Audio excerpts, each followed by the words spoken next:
Hello, my dear friends. How are you? I hope you all are fine. Welcome to my channel, Law Scholars and Legal Issues. I am Advocate Vanita. I am presenting here again with another important topic that is related to Muslim law. In the last previous class of Muslim law, we have already completed the concept of wasiyat. उसको मैंने जितने भी concept थे वो मैंने अच्छे से cover करवा दिया। आई होप आपने वो वीडियो देखा हो। अगर आपने मेरा वो वीडियो नहीं देखा है तो आप पहले मेरा वो वीडियो देख लीजिए और उसके बाद आज का वीडियो आप सुनिए। आज हम स्टार्ट कर रहे हैं हिबा। हिबा मतलब गिफ्ट। जो लॉ ऑफ गिफ्ट है मुस्लिम लॉ में उसको हिबा कहा जाता है। हिबा का क्या होता है, एक्चुअली गिफ्ट क्या होता है? क्या आपने कभी ये आइडिया लगा? गिफ्ट का मतलब हम किसी के बर्थडे पर जाते हैं, गिफ्ट दे देते हैं। किसी के एनिवर्सरी है तो गिफ्ट दे दिया, किसी के कोई भी फंक्शन है तो हम एक गिफ्ट उसे देते हैं। तो उस गिफ्ट का क्या मतलब होता है? अगर हम लीगल सेंस में समझें तो गिफ्ट का मतलब होता है कि हम कोई ऐसी चीज किसी व्यक्ति को डोनेट कर रहे हैं, किसी व्यक्ति को दे रहे हैं जिसके बदले में हमें किसी प्रकार का कंसिडरेशन नहीं चाहिए। कंसिडरेशन का मतलब है कीमत। उसके बदले में हमें किसी प्रकार की कीमत नहीं चाहिए, उसको गिफ्ट बोला जाता है। अगर हम मुस्लिम लॉ के अंदर देखें तो इसे हिबा कहा जाता है। मुस्लिम लॉ में जो हिबा टर्म है वो एक सिंपल गिफ्ट ही आप उसे कह सकते हो। हिबा का मतलब होगा एक सिंपल गिफ्ट, जिसमें क्या है, डोनेटिंग ऑफ ए थिंग, जिसमें एक वस्तु को डोनेट किया जाता है और विच द डोनी में डिराइव बेनिफिट। डोनी जो है उसमें बेनिफिट्स लेता है। यहाँ पर ये है डोनी, ये जो स्पेलिंग है यहाँ पर आप एक ई जो है वो और ऐड कर लीजिए। यहाँ पर एक ई और आएगा। ये जो डोनी की स्पेलिंग यहाँ पर रॉन्ग है तो इसमें एक ई जो है आप और ऐड कर लीजिए। तो डोनी को कुछ बेनिफिट मिलेगा। कोई एक व्यक्ति किसी दूसरे व्यक्ति को गिफ्ट दे रहा है, कुछ प्रॉपर्टी दे रहा है, दूसरे व्यक्ति को उससे कुछ बेनिफिट मिल रहा है तो उसे जो है हिबा बोला जाता है। It is a transfer. The basic concept it is a transfer of ownership. इसमें ओनरशिप ट्रांसफर होती है विदाउट कंसिडरेशन की। देखिए, जब हम कोई प्रॉपर्टी सेल करते हैं तो उसके बदले में हमें कुछ पेमेंट मिलता है। हम जब ट्रांसफर करते हैं ओनरशिप तो उसमें हमें कुछ जो है पेमेंट दी जाती है उसके बदले में। अगर लाइफ टाइम में कोई मोहम्मदन है, कोई मुस्लिम है, वो अगर गिफ्ट बनाना चाहे तो किसी भी व्यक्ति को गिफ्ट बना सकता है, वो गिफ्ट दे सकता है। लेकिन जो उसका विल का राइट है, उस विल के राइट के अकॉर्डिंग ही वो गिफ्ट कर सकता है। अदरवाइज वो होल प्रॉपर्टी का गिफ्ट नहीं कर सकता। 1/3 प्रॉपर्टी का ही वो गिफ्ट कर सकता है। अब अगर हम बात करें गिफ्ट की तो गिफ्ट के लिए क्या इंपॉर्टेंट चीज है? सबसे पहली चीज होता है, जैसे इज्ब कबूल हमने किया था, किसी भी निकाह को वैलिड करने के लिए इज्ब कबूल की बात की गई थी कि एक व्यक्ति ऑफर देगा, दूसरा एक्सेप्ट करेगा। उसी प्रकार से सबसे पहले चीज आप नॉर्मल ये समझ लीजिए, जब भी कोई गिफ्ट दिया जाता है उसमें इज्ब कबूल और पोजेशन ऑफ प्रॉपर्टी होता है कि पहले एक व्यक्ति ऑफर करेगा कि मैं आपको ये प्रॉपर्टी गिफ्ट करना चाहता हूँ, दूसरा व्यक्ति उसको एक्सेप्ट कर लेगा। जब वो दूसरा व्यक्ति एक्सेप्ट कर लेगा उसके बाद पोजेशन जो है उसका डिलीवर कर दिया जाएगा तो गिफ्ट माना जाएगा। लेकिन अगर लीगल सेंस में समझे तो किस प्रकार से गिफ्ट को जो है वो कंडीशंस उसकी बताई गई है। The first is the donor should have contractual liability. सबसे पहली चीज कॉन्ट्रेक्चुअल कैपेसिटी। जो डोनर है, जो व्यक्ति डोनेट कर रहा है, जो व्यक्ति गिफ्ट कर रहा है, उसकी सबसे पहली चीज कॉन्ट्रेक्चुअल लायबिलिटी होनी चाहिए, कॉन्ट्रेक्चुअल कैपेसिटी होनी चाहिए, कॉन्ट्रैक्ट करने की क्षमता उसकी होनी चाहिए। सबसे पहली चीज वो व्यक्ति मेजर होना चाहिए। मेजर का मतलब होता है कि उसकी उम्र होनी चाहिए जो इंडियन मेजोरिटी एक्ट के तहत जो मेजर है, और वो मेजर होगा तभी। ऐसा नहीं कि जो निकाह के टाइम पर हम जो पुबर्टी की एज जो है 15 ईयर से उसको मानते थे वो कॉन्ट्रेक्चुअल कैपेसिटी में नहीं आएगा। Donor should have contractual capacity का मतलब है जो इंडियन कॉन्ट्रैक्ट एक्ट में जो कैपेसिटी दी गई है वही कैपेसिटी जो है यहाँ पर होनी चाहिए। सेकंड चीज जो साउंड माइंड होना चाहिए। ऐसा नहीं कि वो लिनेटिक है, अनसाउंड है तो वो जो गिफ्ट नहीं कर सकता, और वो किसी भी एक्ट में जो है किसी भी कानून के तहत नॉट डिस्क्वालिफाइड हो। फ्री कंसेंट का कंसेप्ट भी आप इसमें समझ सकते हैं। फिर सेकंड चीज है कि जो डोनी है, यहाँ भी एक स्पेलिंग मिस्टेक है। जहां पर भी डोनी वर्ड है वो जो है सारी जगह ही स्पेलिंग मिस्टेक है। तो एक बार मैं इसको थोड़ा सा करेक्शन करती हूँ, उसके बाद इस वीडियो को मैं कंटिन्यू करती हूँ। The Downey should be a person in existence. जो डोनी है, जिसको डोनेट किया जा रहा है, जिसको गिफ्ट किया जा रहा है, सामने वाली पार्टी, वो एग्जिस्टेंस में होना चाहिए। यानी कि जिस टाइम गिफ्ट किया गया है उस टाइम वो होना चाहिए वहां पर। ऐसा नहीं कि कोई अनबोर्न चाइल्ड है उसके बारे में आप गिफ्ट कर देते हो। Declaration bye donor. डोनर एक डिक्लेरेशन करेगा कि मैं डिक्लेयर करता हूं कि मैं ये जो प्रॉपर्टी है ये गिफ्ट कर रहा हूं, किसको गिफ्ट कर रहा हूं, कैसे गिफ्ट कर रहा हूं, वो सारा का सारा उसमें मेंशन किया जाएगा। जब डोनर ये डिक्लेयर कर देगा तो जो एक्सेप्टेंस है वो डोनी दे देगा। जिसको गिफ्ट किया गया है वो अब क्या करेगा, अपनी एक्सेप्टेंस दे देगा कि हाँ मेरे पास ऑफर आया और मैंने उसको एक्सेप्ट कर लिया without any consideration. Acceptance must before death of donor और रिवोकेशन, या तो वो गिफ्ट रिवोक ना हुआ हो, कैंसिल ना, जो डोनर है जिसने वो गिफ्ट किया उसकी डेथ ना हुई, उससे पहले पहले एक्सेप्टेंस होना चाहिए। Delivery of possession of any property to the donee, जब भी आप कोई गिफ्ट करते हो तो उस गिफ्ट में the most important ingredient is the delivery of possession. अगर आपने डिलीवरी नहीं दी है, पोजेशन नहीं दिया किसी व्यक्ति को, तो वो गिफ्ट वैलिड गिफ्ट नहीं माना जाएगा। तो आपको जो डिलीवरी है वो भी कर देनी है। जब आपने मान लो कहा कि मैं ये बाइक जो है अपने बेटे को गिफ्ट कर रहा हूँ, या ये बाइक जो है मैं अपनी बेटी को गिफ्ट कर रही हूँ, तो उस मामले में आपको उसी टाइम चाबी पकड़ा देनी है। तो एक तरीके से वो डिलीवरी होगी। एक्चुअल डिलीवरी करो आप, या आपने जैसे चाबी पकड़ा दी, सिंबॉलिक डिलीवरी हो गई। तो इस प्रकार से आप किसी भी तरीके से डिलीवरी ऑफ प्रॉपर्टी भी करोगे, तभी जाके डिलीवरी ऑफ पोजेशन दोगे, तभी जाके वो गिफ्ट वैलिड गिफ्ट माना जाएगा। लेकिन डिलीवरी ऑफ पोजेशन के रिगार्डिंग कुछ एक एक्सेप्शन है, एक बार हम उसको भी थोड़ा देख लेते हैं। तो सबसे पहली चीज है, एक्सेप्शन है कि फादर टू माइनर सन, मान लीजिए फादर है, उसने अपने माइनर सन की जगह आप ये भी मान सकते हो लुनेटिक है, जिसको समझ नहीं है, या कोई भी उसका गार्जियन है, उसके बिहाफ पर मान लो ट्रांसफर कर दिया गया है, फादर ने अपने बेटे को ट्रांसफर किया जो भी माइनर है, तो उस सेंस में डिलीवरी करने की जरूरत नहीं है। कोई भी ट्रांसफर है ऐसे मामले में रिक्वायर्ड नहीं माना जाएगा। इसके रिगार्डिंग कोर्ट ने भी ये बात कही है, मुझे आपको अथॉरिटी लिखवाना इंपॉर्टेंट नहीं है, लेकिन कोर्ट ने ये बात कही थी कि जो डोनी होगा वो उस डोनर के बिहाफ पर ही जो है सारी की सारी उसकी मेंटेनेंस की जाएगी। जो दूसरे चिल्ड्रन होंगे डोनर के, उनको अगर वो नेग्लेक्ट कर रहा है तो उस मामले में वो वैलिड गिफ्ट नहीं माना जाएगा। फिर सेकंड बात की डोनर और donee resides in the same house, मान लीजिए जहां पर डोनर और डोनी एक ही घर में रहते हैं तो उस टाइम में भी पोजेशन रिक्वायर्ड नहीं है। ऐसे आप एग्जांपल आप ले सकते हो कि मान लीजिए कि डोनर और डोनी एक ही घर में रहे हैं, बाप बेटा है, माँ बेटी है। The donor need not necessity depart from the house, वहां पर जरूरी नहीं है कि जो डोनर है उसको वो घर खाली करना होगा और उसको पोजीशन देना होगा। गिफ्ट बाय को शेयर टू अदर्स, को शेयर का मतलब है, अगर आप ऊपर वाले गिफ्ट में देखते हो ना, डोनर डोनी में हस्बैंड वाइफ का भी आप एग्जांपल ले सकते हो, वो मैंने एक अलग हेडिंग बना रखी है। गिफ्ट बाय को शेयरर्स टू अदर्स, मान लीजिए कोई ऐसा गिफ्ट है जिसका एक्चुअल पोजेशन रिक्वायर्ड नहीं है, को शेयरर है, दो शेयरर है किसी भी प्रॉपर्टी के, उन्होंने किसी को गिफ्ट कर दिया है तो उस टाइम पे भी पोजेशन रिक्वायर्ड नहीं है। पार्ट डिलीवरी अगर दे दी है, जहां पर एक एविडेंस ऐसा आ गया कि कुछ प्रॉपर्टी का आधा हिस्सा आपने अभी डिलीवर कर दिया और आधा अब आपके पास है, तो उस मामले में भी डिलीवरी रिक्वायर्ड नहीं है। Subject matter in occupation of tenant, मान लीजिए जिस प्रॉपर्टी को आपने गिफ्ट किया है वो भी टेनेंट के पास है और आपने गिफ्ट भी टेनेंट को दिया है, तो उस मामले में भी वहां पर आपको किसी भी प्रकार से डिलीवरी रिक्वायर्ड नहीं है। या मान लो टेनेंट को आपने दे रखी है प्रॉपर्टी, लेकिन आप किसी थर्ड पार्टी को कोई गिफ्ट कर रहे हो, तो उस मामले में जो म्यूटेशन रिकॉर्ड्स होते हैं, जब जमाबंदी वगैरह होता है, वो रिकॉर्ड ही सफिशिएंट होता है, तो वहां पर भी डिलीवरी रिक्वायर्ड नहीं है। एक एग्जांपल है इसके अंदर कि एक सूट हाउस था but gifted to plaintiff by her mother, जो उसकी मदर के द्वारा गिफ्ट किया गया, and defendant had been paying rent to the plaintiff, और प्लेंटिफ को जो है, मान लीजिए एक कोई व्यक्ति है ए, उस ए व्यक्ति ने आगे अपने मकान को किसी को टेनेंट बना रखा है, किराए पर दे रखा है, वो प्रॉपर्टी को क्या करता है, सी को सेल कर देता है, गिफ्ट कर देता है। गिफ्ट करने के बाद ये जो टेनेंट जो किराया बी को दे रहा था, वो किराया जो है इसको सी को देगा, क्योंकि डिक्लेरेशन हो जाएगा। उस मामले में भी ये जो वहां पर पोजेशन देना है वो रिक्वायर्ड नहीं होगा।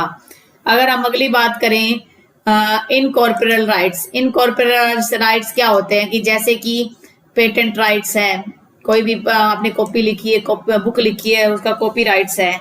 कोई भी गिफ्ट जो है वो सिर्फ जब आप कंट्रोल में ले लेते हो उस राइट को, तभी जाके ये माना जाता है कि आपका हो गया, उसमें भी किसी प्रकार के पोजीशन की रिक्वायरमेंट नहीं होती है। जैसे कि आप प्रोमिसरी नोट का एग्जांपल ले लीजिए, वहां पर उस पर एंडोर्समेंट ही काफी होता है, एंडोर्समेंट से ये माना जाएगा कि अब डोनी को डिलीवरी हो गई है। Where the donee is in possession, जहां डोनी पोजेशन में है, खुद पोजेशन में है, जहां पर पहले से ही जिसको गिफ्ट दिया गया उसके पास पहले से ही उस मकान का कब्जा है, तो दी देना पड़ेगा। जमींदारी विलेज है, कोई भी विलेज है जिसके ऊपर जमींदारी वर्क चल रहा है, जमींदारों का विलेज है, उसको गिफ्ट के अंदर आपको पोजेशन नहीं देना पड़ेगा। हस्बैंड ने वाइफ को और वाइफ ने हस्बैंड को कुछ गिफ्ट किया, तो उस मामले में पोजेशन नहीं देना पड़ेगा। ये कुछ एक एग्जाम्पल है जो बात करते हैं कि कहां पर आपको डिलीवरी ऑफ पोजेशन रिक्वायर्ड नहीं और किस सेंस में आपको डिलीवरी ऑफ पोजेशन देना पड़ेगा। अब अगर हम बात करते हैं सब्जेक्ट मैटर की, सब्जेक्ट मैटर भी तो होना जरूरी है कि ये जो हमने इंग्रेडिएंट्स किए 4, उसके बाद सब्जेक्ट मैटर जो है वो भी एक कंडीशन में काउंट होता है। सब्जेक्ट मैटर का मतलब है किस प्रॉपर्टी को आप डोनेट कर रहे हो, किस प्रॉपर्टी को आप गिफ्ट कर रहे हो। तो इसमें क्या है, अलग अलग प्रकार की प्रॉपर्टी का हम डिस्कशन करेंगे। The first discussion is here the मूशा। मूशा का मतलब होता है अनडिवाइडेड शेयर। जब किसी प्रॉपर्टी में से अभी तक आपका शेयर डिवाइड नहीं हुआ है और उसको आप आगे गिफ्ट कर देते हो, तो उस मामले में क्या कुछ कंडीशंस अराइज होती है, क्या कुछ रूल्स अराइज होते हैं, उसको हम देख लेते हैं। जैसे कि एक प्रॉपर्टी है कैपेबल ऑफ डिवीजन है, एक ऐसी प्रॉपर्टी है जिसको डिवाइड किया जा सकता है। एक अनडिवाइडेड प्रॉपर्टी है लेकिन उसका जो डिवीजन जो है वो हो, उसको डिवाइड कर दिया गया है, तो वो वैलिड गिफ्ट माना जाएगा। लेकिन कोई प्रॉपर्टी है, मान लीजिए एक ऐसी प्रॉपर्टी है आपके पास जिसको आप डिवाइड नहीं कर सकते हो, तो वो प्रॉपर्टी वॉइड मानी जाएगी, उसका गिफ्ट जो है वॉइड माना जाएगा। Gift by one heir to another, एक हेयर ने अगर दूसरे हेयर को गिफ्ट कर दिया है तो वो भी वैलिड माना जाएगा। ये किस तरीके से हुआ कि मान लीजिए कि कोई भी हेयर है, उसके अदर हेयर्स हैं, जहां पर एक मुस्लिम वुमन की डेथ हो जाती है, वो पीछे एक मदर छोड़ जाती है, अपनी एक बेटा और बेटी छोड़ जाते हैं, तो मदर जो है वो अपने शेयर को गिफ्ट कर सकती है किसी भी हेयर को। गिफ्ट ऑफ अ शेयर और बाय अ को शेयर, जमींदारी और ताल्लुका, ये भी एक वैलिड गिफ्ट माना जाएगा। किस सेंस में वैलिड होगा देख लीजिए आप, कि मान लीजिए ए और बी है, को शेयर है किसी जमींदारी प्रॉपर्टी में, एंड हर किसी ने अपना अपना शेयर उसमें डिफाइन कर रखा है कि इस शेयर का, मान लीजिए एक जमींदारी प्रॉपर्टी है हमारे पास, ये वाली एक जमींदारी प्रॉपर्टी है, इसमें डिवाइड नहीं है, लेकिन ये प्रेज्यूम किया गया है कि ये शेयर एक व्यक्ति के पास है और ये शेयर दूसरे व्यक्ति के पास है, तो इस तरीके से इनका जो रेंट है वो लेंगे। तो एक तरीके से प्रेज्यूम किया गया है को शेयरर है, तो उस मामले में भी ये डिविजिबल नहीं है, कैपेबल है, हालांकि इसको डिवाइड किया जा सकता है लेकिन अभी डिविजिबल नहीं है, तब भी वैलिड माना जाएगा। कोई भी गिफ्ट जो है आप किसी कंपनी को देते हो, कंपनी के कुछ शेयर हैं, उसको आप गिफ्ट में देते हो, तो वो भी वैलिड माना जाता है क्योंकि उसके शेयर अलग होते हैं। Gift of share in free hold property, free hold property का मतलब एक बहुत बड़ा एरिया है जहां पर बहुत बड़ा टाउन बसा हुआ है, उस टाउन के अंदर कोई प्रॉपर्टी है और उसमें आपका कुछ शेयर है, उस शेयर को जब आप ट्रांसफर कर देते हो तो वो वैलिड गिफ्ट माना जाता है। Gift on undivided but divisible, कोई एक अनडिवाइडेड शेयर है, मान लो कोई प्रॉपर्टी उसका अलग अलग शेयर नहीं हुआ लेकिन उसको फर्दर डिवाइड किया जा सकता है, उसे डिवाइड माना जाता है। गिफ्ट ऑफ ए मूशा with stipulation that the donee shall pay certain periodical सम, एक मूशा प्रॉपर्टी, मूशा का मतलब है जो कैपेबल ऑफ डिवीजन है, उस प्रॉपर्टी पे एक शर्त लगाई गई है कि इन फ्यूचर में है उसका जो रेंट पे किया जाएगा या मान लीजिए उसको कुछ अमाउंट पे की जाएगी, तो वो वैलिड माना जाएगा। अब अगर हम ये देखें गिफ्ट ऑफ एन अनडिवाइडेड, एक एग्जांपल है कि गिफ्ट ऑफ एन अनडिवाइडेड और बट डिविजिबल प्रॉपर्टी है, उसमें भी क्या हो सकता है, वैलिड गिफ्ट होगा। जैसे एक व्यक्ति है, उसने गिफ्ट करा अपने घर का 2 हिस्सों में, इक्वल शेयर दे दिए, उसके बाद क्या हुआ कि उसको डिवाइड नहीं किया गया, हालांकि उनके शेयर जो है क्लियरली डिफाइन किए गए थे, तो उस मामले में वो प्रॉपर्टी जो है वैलिड मानी जाएगी।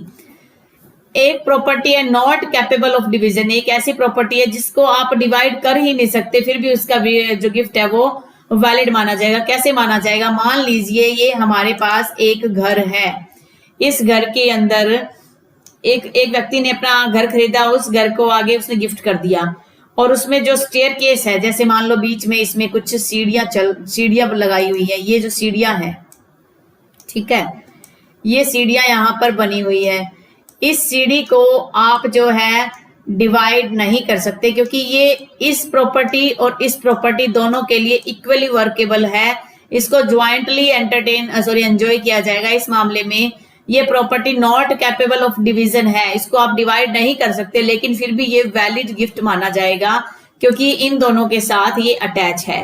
तो इस प्रकार की प्रॉपर्टी जहां पर वो उसको कैपेबल ऑफ डिवीजन नहीं है, फिर भी उसको वैलिड डिक्लेयर किया गया है, उस गिफ्ट को वैलिड माना जाता है।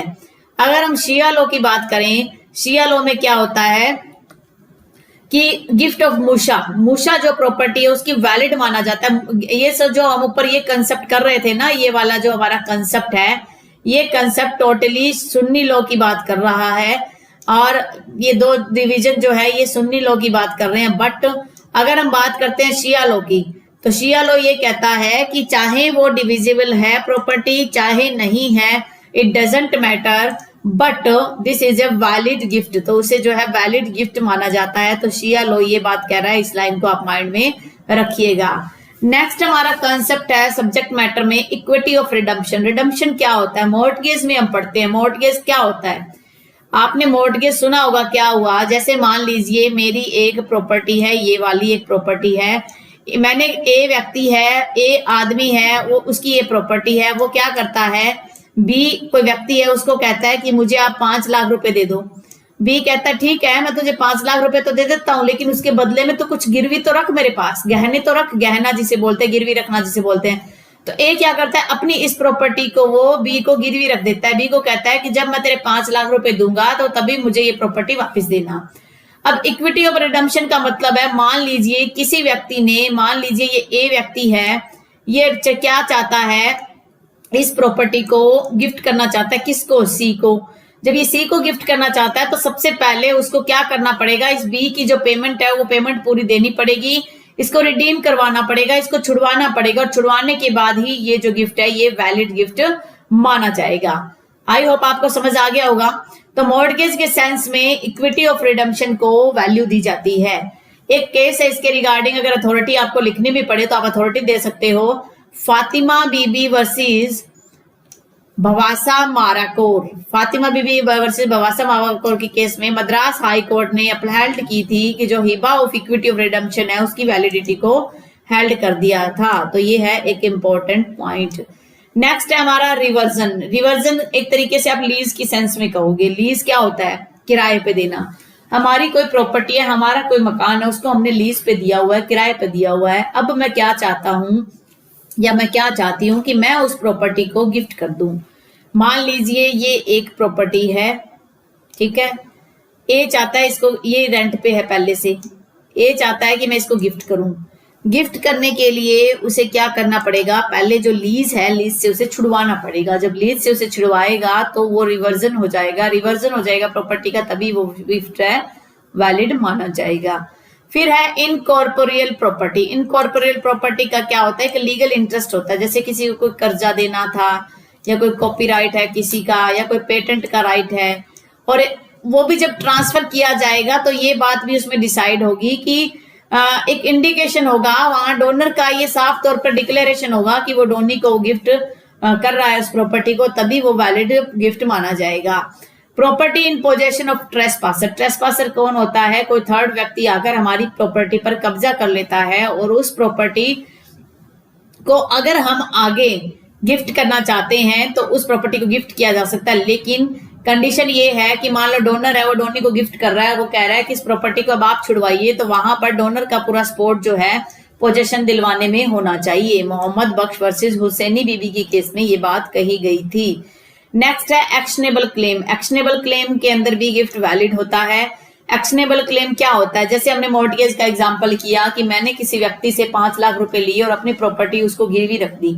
लेकिन अब क्या हुआ कि मैंने अपने दोस्त को कहा कि मुझे इमरजेंसी है, मुझे आप 2 लाख रुपए दे दीजिए। उसने कहा ठीक है, लेकिन उसने मुझसे कोई प्रॉपर्टी नहीं रखवाई, गहने नहीं रखवाई, मॉर्टगेज नहीं करवाई, तो उस सेंस में वो क्या हो जाएगा, अनसिक्योर्ड डेट हो जाएगा। तो मैं एक्शनेबल क्लेम का भी गिफ्ट कर सकता हूं। अब मान लीजिए उसको मैंने आगे किसी को गिफ्ट किया, तो जो रुपया मुझे देना था, तो वो रुपया जो है अब वो देगा, और उस तरीके से अनसिक्योर्ड डेट जो है वो उसकी जो देगा नहीं, लेगा, वो रुपया जो कर्जे में दिया है वो व्यक्ति क्लेम कर सकता है। तो ये होता है एक्शनेबल क्लेम, जो हमारे टीपीए में डिफाइन भी किया गया है। सेकंड किसको एक्शनेबल क्लेम कहते हैं, an interest in movable property not in possession. मान लीजिए मेरी कार है, मेरे पास एक कार है, मैंने वो कार किसी व्यक्ति को दी, उसको मैंने कहा कि हर महीने मेरी कार के बदले मुझे 10,000 रुपए दे दिया करें। तो वो 10,000 रुपए जो देने की बात है वो एक इंटरेस्ट है मेरा मूवेबल प्रॉपर्टी में, जो मेरे पोजीशन में नहीं है। तो अगर मैं उस प्रॉपर्टी को आगे गिफ्ट करता हूं, तो वो जो प्रॉपर्टी है, वो प्रॉपर्टी जो कार है, कार से जो 10,000 रुपए मंथली लिया जाना है, तो वो 10,000 रुपए अब वो व्यक्ति जिसको मैंने गिफ्ट किया है वो लेगा। अब बात करते हैं इफेक्ट ऑफ हिबा। अगर मान लीजिए आपने गिफ्ट बना दिया, ठीक है, उसका क्या इफेक्ट हो जाएगा। तो पहली चीज, ए ने अगर बी को गिफ्ट दिया, तो ए का जो ओनरशिप का राइट था वो तो खत्म हो जाएगा, यानी कि जो डोनर का जो ओनरशिप राइट था वो तो खत्म हो जाएगा। The effect of the hiba is to make the donee immediately owner, जो डोनी है जिसको गिफ्ट किया गया इमीडिएटली ओनर बन जाएगा उस प्रॉपर्टी का, और जो डोनर की जो ओनरशिप है वो डाइवर्स्ट हो जाएगी, वो खत्म हो जाएगी। अब हम बात करते हैं वॉइड गिफ्ट की, वॉइड हिबा की। कौन से ऐसे हिबा हैं, कौन से ऐसे गिफ्ट हैं जो अभी वॉइड हैं? जैसे गिफ्ट टू अनबोर्न, अनबोर्न बच्चे को, जो बच्चा दुनिया में आया ही नहीं। मान लीजिए मैं गिफ्ट करती हूँ कि मेरे पोते को ये प्रॉपर्टी जानी चाहिए, अब वो पोता ही एग्जिस्टेंस में नहीं है, बेटा ही मेरा छोटा सा है, तो पोता कहाँ से आ जाएगा? तो उस प्रकार का जो गिफ्ट है वो वॉइड गिफ्ट हो जाएगा। सेकंड है donor returning position for his life time. मान लीजिए डोनर ये कंडीशन लगा देता है कि ठीक है मेरी एक प्रॉपर्टी मैं आपको गिफ्ट करता हूं, लेकिन जीते जी जो है वो मेरे पास रहेगा, तो वो भी वॉइड नहीं होगा, क्योंकि गिफ्ट की कंडीशन है कि जो व्यक्ति गिफ्ट कर रहा है वो एक तरीके से ऑफर देगा और सामने वाले व्यक्ति को उसी टाइम एक्सेप्ट करना पड़ेगा, और एक्सेप्ट करने के बाद डिलीवरी ऑफ पोजीशन भी ट्रांसफर होगा। तो उस मामले में अगर वो ट्रांसफर ही नहीं हुआ तो क्या बन जाएगा? वॉइड हिबा बन जाएगा। गिफ्ट इन फ्यूचर, फ्यूचर में मैं कहता हूं कि हाँ आज से 10 साल बाद ये प्रॉपर्टी मैं आपको गिफ्ट करता हूं। अरे 10 साल बाद किसने देखा है? जिस व्यक्ति को आप गिफ्ट कर रहे हो क्या पता 10 साल बाद वो वहां हो या ना हो। तो उस सेंस में आप क्या करोगे? उस गिफ्ट को वॉइड मानोगे, क्योंकि जब वॉइड गिफ्ट की बात आएगी तो उसके अंदर हमें वॉइड इसलिए कहेंगे क्योंकि डिलीवरी ऑफ पोजीशन नहीं होने वाली। Gift of A life interest, life interest का मतलब है मेरे पास एक प्रॉपर्टी है, जब तक मैं जीऊंगी मेरे पास वो प्रॉपर्टी रहेगी, और मेरे जीने मरने के बाद वो प्रॉपर्टी किसी और की है तो मैं उसका भी गिफ्ट नहीं कर सकती। अगर गिफ्ट करूंगी तो वो वॉइड हो जाएगा। कंडीशनल गिफ्ट, एक कंडीशन पर मान लो कोई गिफ्ट कर रहा है, कोई कंडीशन रख दी कि ये प्रॉपर्टी मैं आपको गिफ्ट कर रहा हूं, लेकिन इस प्रॉपर्टी को आप आगे फर्दर सेल नहीं कर सकते, ये इस प्रकार की कोई कंडीशन लगा दी, वो कंडीशन भी जो है वो गलत हो जाएगी, वो कंडीशन भी वैलिड नहीं होगी, और उसको गिफ्ट की कैटेगरी में वैलिड नहीं माना जाएगा और वॉइड गिफ्ट हो जाएगा। तो जो ये गिफ्ट होते हैं ना, अगर हम टीपीए की बात करें तो सेक्शन 130 जो है, जो 122, 123 जो गिफ्ट को डिफाइन करता है ट्रांसफर ऑफ प्रॉपर्टी एक्ट में, लेकिन उसमें एक प्रोविजन है वो ये कहता है, मेरे अकॉर्डिंग 129 है, वो ये कहता है कि 129 का जो प्रोविजन है वो साफ तौर पे बताता है कि जो ये गिफ्ट होते हैं, जो मर्जूल और मौत है, डेथ बेड का गिफ्ट है, जो ये गिफ्ट है ये किसी प्रकार से कहीं भी मुस्लिम लॉ पर जो ये गिफ्ट के प्रोविजन है टीपीए के वो लागू नहीं होंगे। अब रिवोकेशन ऑफ हिबा कैसे होता है, हम हिबा को कैसे रिवोक कर सकते हैं, तो उस चीज को भी हम थोड़ा देख लेते हैं। आज मैं ये पूरा कंसेप्ट करवाऊंगी, चाहे ये वीडियो 40 मिनट का क्यों ना बन जाए, क्योंकि मुझे गिफ्ट का कंसेप्ट आज कवर करवाना है। इसमें 2 टुकड़ों में मैं इसे बांटूंगी नहीं, चाहे ये वीडियो 40 मिनट का ही हो जाए कोई फर्क नहीं पड़ेगा, लेकिन हमारा कंसेप्ट कवर होना चाहिए। हमारा जुडिशरी का एग्जाम पास आ रहा है, तो अगर ये सिलेबस कंप्लीट नहीं होगा तो कैसे काम चलेगा, इसलिए आपको थोड़ा हार्डवर्क करना पड़ेगा। रिवोकेशन ऑफ हिबा, रिवोकेशन मतलब होता है कैंसिलेशन ऑफ हिबा। किस तरीके से होता है? देखिए 2 प्रकार से गिफ्ट को कैंसिल किया जा सकता है। First is before delivery and second is after delivery. जब बिफोर डिलीवरी की बात करते हैं तो उसमें अनरिस्ट्रिक्टेड राइट है। बिफोर डिलीवरी जब आपने डिलीवरी नहीं करी, पोजेशन ही नहीं डिलीवर किया, तो आप कभी भी उसको रिवोक कर सकते हो, किसी प्रकार का रिस्ट्रिक्शन इस पर नहीं है। इश्यू अराइज होता है आफ्टर डिलीवरी में। आफ्टर डिलीवरी में क्या कंसिक्वेंसेज है, किस कंडीशन पे गिफ्ट को रिवोक किया जा सकता है, किस कंडीशन पे गिफ्ट को कंटिन्यू किया जा सकता है, उसको हम थोड़ा सा देखते हैं, समझते हैं।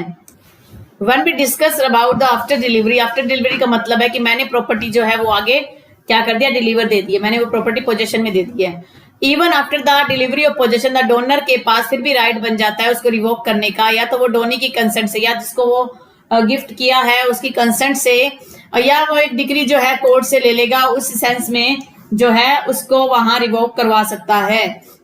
इस फॉलोइंग कंडीशन में, हालांकि कुछ एक कंडीशन है जहां पर किसी भी कंडीशन में रिवोक नहीं हो सकता, वो इरिवोकेबल हो जाएगा। कौन सी कंडीशन है? जहां पर डोनर जिसने गिफ्ट किया था उसी की डेथ हो गई है, जिसको गिफ्ट किया था उसकी डेथ हो गई है, या मान लो वो डोनेट किया है, वो गिफ्ट जो है ऐसे व्यक्ति को दिया गया है जो डोनी जो है रिलेशन में है प्रोहिबिटेड डिग्री के, जैसे कॉन्सेग्नेटिव या खून के रिश्ते हैं, या जहां पर डोनर और डोनी जो है शादीशुदा संबंध में, उस मामले में इरिवोकेबल है। When the subject of the gift, जहां पर सब्जेक्ट जो था, गिफ्ट जिस प्रॉपर्टी का गिफ्ट किया गया था, वो has been transfer by the donee, donee ने जिसको गिफ्ट किया गया था उसने आगे किसी को गिफ्ट कर दिया या सेल कर दिया, तो अब उसके पास तो है नहीं, तो उस मामले में when the subject of the gift is दो, जहां पर जो मैटर था जो प्रॉपर्टी गिफ्ट की थी, जैसे बाइक थी, बाइक का एक्सीडेंट हो गया, खत्म हो गई या टूट गई या उसको मॉडिफाई कर दिया गया, उस सेंस में जो है आप इरिवोकेबल ये माना जाएगा, रिवोक नहीं कर सकते।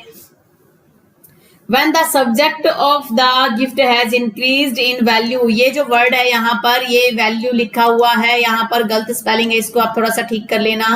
यहाँ पर है VALUE,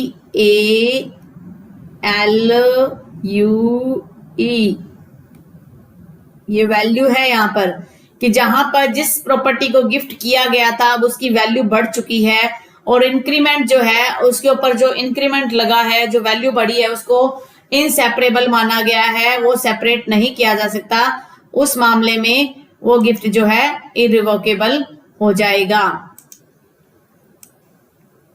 When the gift is सदका, सदका क्या होता है? एक तरीके का ऐसा गिफ्ट होता है जो रिलीजियस पर्पस के लिए होता है, और वो जो है जब उसमें डिलीवरी ऑफ प्रॉपर्टी हो जाता है, डिलीवरी ऑफ पोजेशन हो जाता है, तो वो इरिवोकेबल हो जाता है। हम सदका के बारे में भी डिस्कस करेंगे। When anything has been accepted in return, जहां कोई भी चीज एक्सेप्ट किया गया रिटर्न में, मान लीजिए कुछ पेमेंट देके हमने गिफ्ट किया था प्रॉपर्टी, तो उस मामले में भी वो इरिवोकेबल हो जाएगा। बट शिया लॉ में इसके कुछ अलग ही मेन मीनिंग है, अलग ही मायने हैं। शिया लॉ कहता है कि a gift to any blood relation, blood relation में अगर गिफ्ट कर दिया तो इरिवोकेबल हो जाएगा। और जैसे हमने यहाँ पर किया था, पढ़ा था कि हस्बैंड वाइफ का मैरिटल रिलेशन में अगर कुछ गिफ्ट हुआ है तो वो इरिवोकेबल है। लेकिन शिया लॉ कहता है कि गिफ्ट बाय हस्बैंड और वाइफ वाइस वर्सा रिवोकेबल है, हालांकि डिलीवरी पोजेशन के बाद भी, क्योंकि अभी तक वो एक ही जगह तो रहते हैं। ए गिफ्ट में भी रिवोक बाय मेरे डिक्लेरेशन। शिया लॉ कहता है कि अगर आपने सिर्फ डिक्लेयर कर दिया डोनर ने, तो वहां कोर्ट की प्रोसीडिंग के बिना ही वो गिफ्ट जो है वो रिवोक माना सक जाएगा। लेकिन सुन्नी लॉ कहता है कि आपको कोर्ट की डिक्री लेनी पड़ेगी।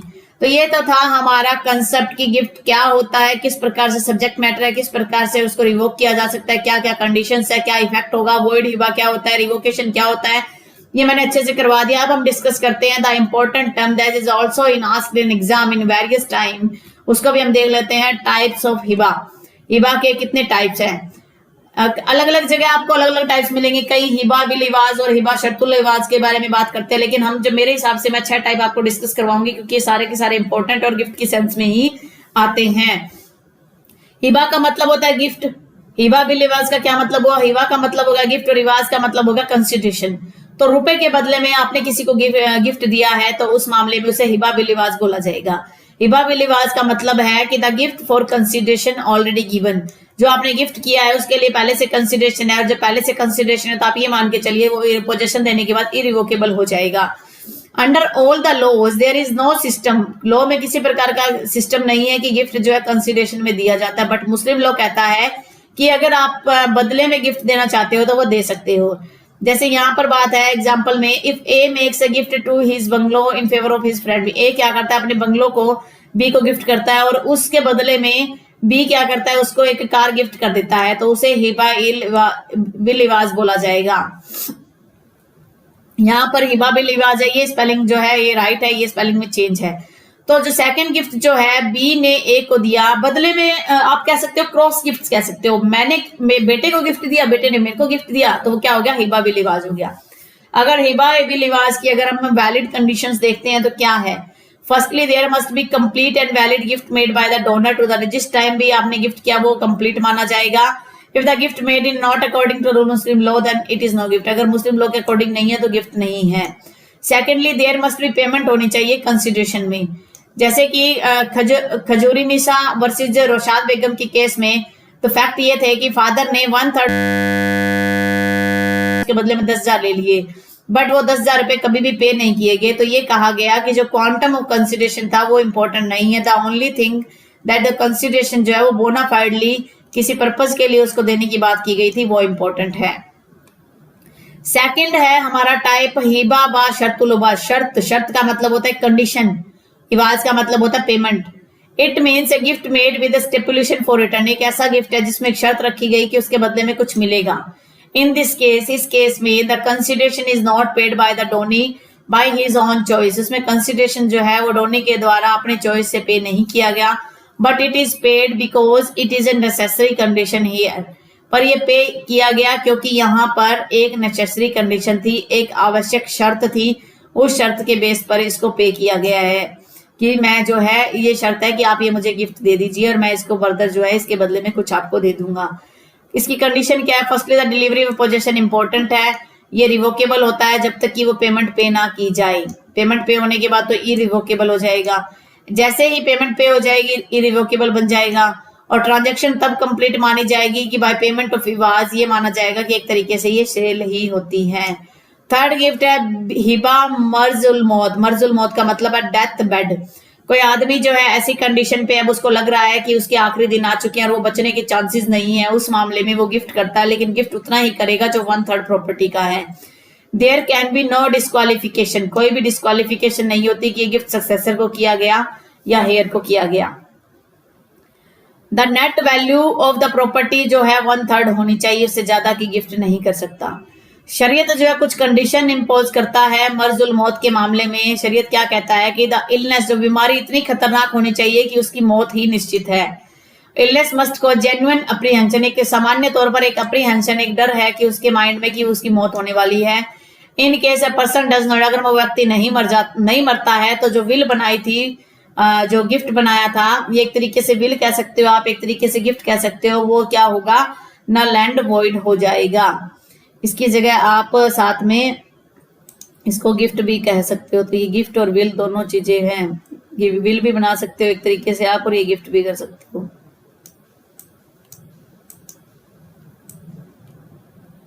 तो mayor apprehension of death because of old age is not, मान लो आप बुजुर्ग हो गए हो और आपको लगता है कि अब मेरी जो है मौत आने वाली है, तो वो जो है ग्राउंड नहीं है मर्जुल मौत के गिफ्ट का।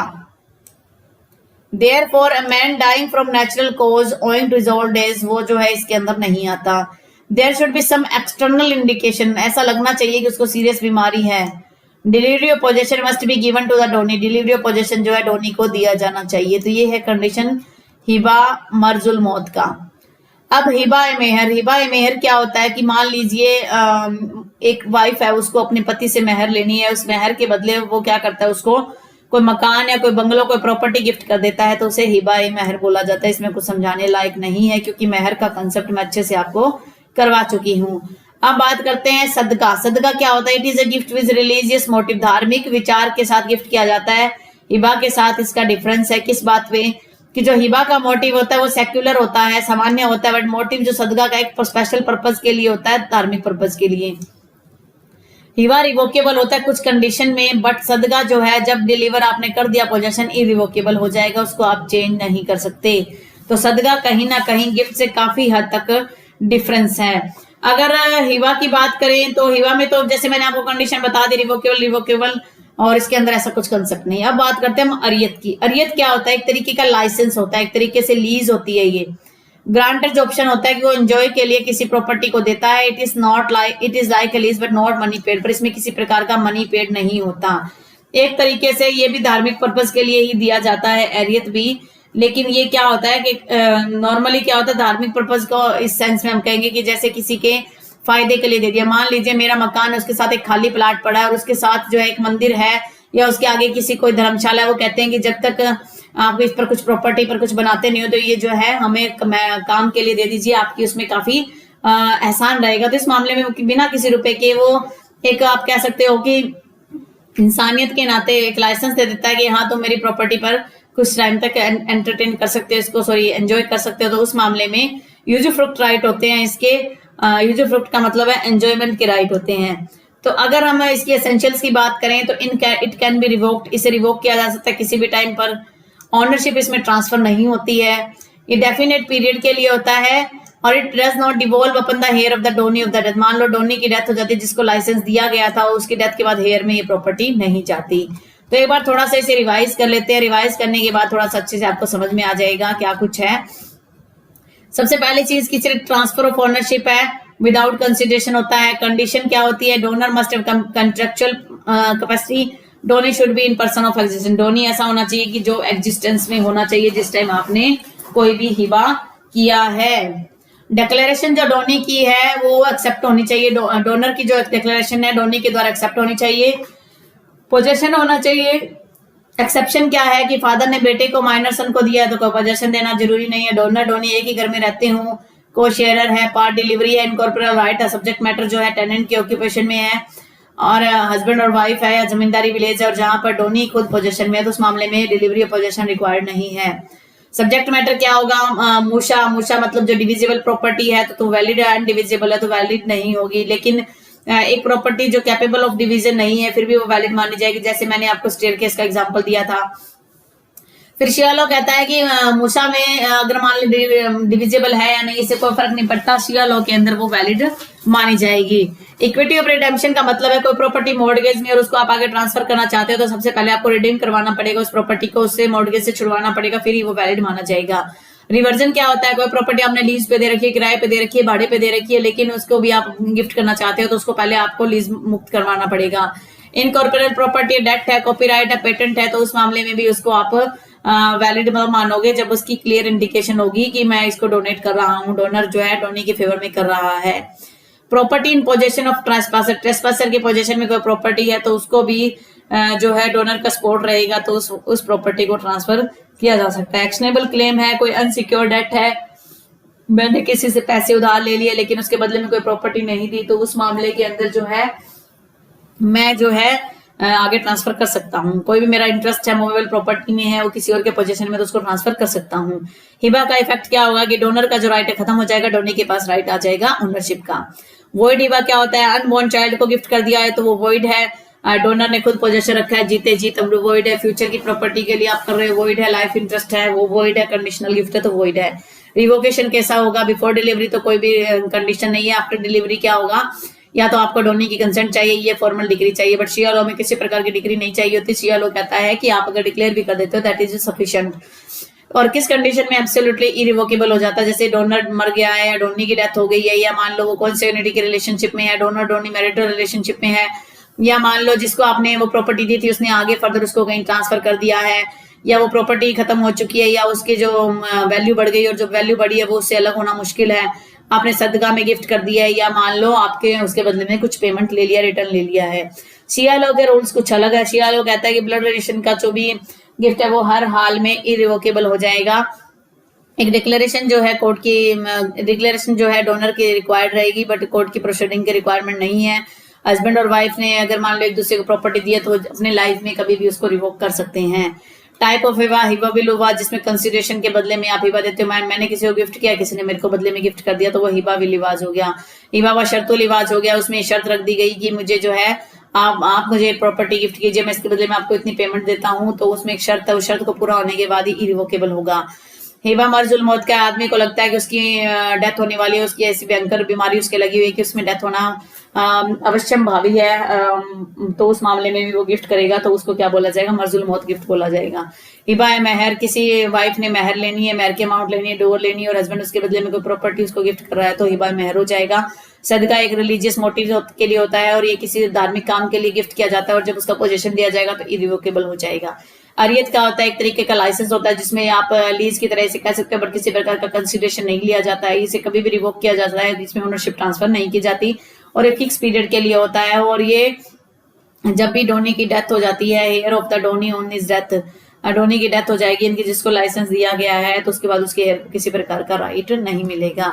आई होप आपको आज का वीडियो अच्छा लगा हो, आपको आज का वीडियो समझ में आ गया। अगर आपको आज का वीडियो अच्छा लगा है और आप मेरे चैनल पे न्यू और फर्स्ट टाइम इस वीडियो को देख रहे हो तो मैं आपसे रिक्वेस्ट करती हूँ कि आप मेरे चैनल को सब्सक्राइब कर लीजिए और बेल आइकन पर क्लिक कर दीजिए और अपने दोस्तों में भी शेयर कीजिए कि फर्दर जैसे ही कोई वीडियो अपलोड हो बेल आइकन पर क्लिक करने की वजह से आपको उसका नोटिफिकेशन मिल जाए और अपने दोस्तों में शेयर करने से उनको भी उससे रिगार्डिंग हेल्प मिले और वो भी अपने एग्जाम को अच्छे से क्लियर कर पाए। कोरोना के इस पीरियड में आप अपने फैमिली मेंबर्स का, अपने नेबरहुड का ध्यान रखिए। Stay home, stay safe, stay healthy. Thank you for watching. Have a nice day.